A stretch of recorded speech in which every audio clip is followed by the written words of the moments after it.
మీరు కేసులు పెట్టిన ప్రతిసారి 2015లో కావచ్చు, మళ్ళీ 24, 25లో కావచ్చు, హక్కును చేర్చుకొని భుజాన్ని వేసుకొని నావాడు అని చెప్పి రూపాయి వెచ్చించిన లాయర్లను పెట్టినా నా కోసం అనునిత్యం వెంటాడి బయటికి తీసుకురావడానికి ప్రయత్నం చేసి నా కుటుంబానికి సపోర్ట్ ఇచ్చిన జగన్మోహన్ రెడ్డి గారిని ఏదో రకంగా ఎస్సీల నుంచి దూరం చేయాలనే భావాలు ఏర్పరచుకున్న ఎల్లో మీడియా రకరకాల తప్పుడు ప్రచారం చేస్తా ఉంది.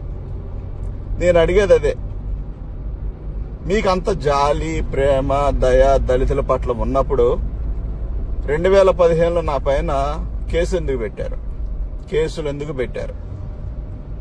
మళ్ళీ మీరు 2024లో అధికారం వచ్చిన తర్వాత మళ్ళీ నా పైన కేసులు ఎందుకు పెట్టారు? మీకు ప్రేమ ఉంది కదా.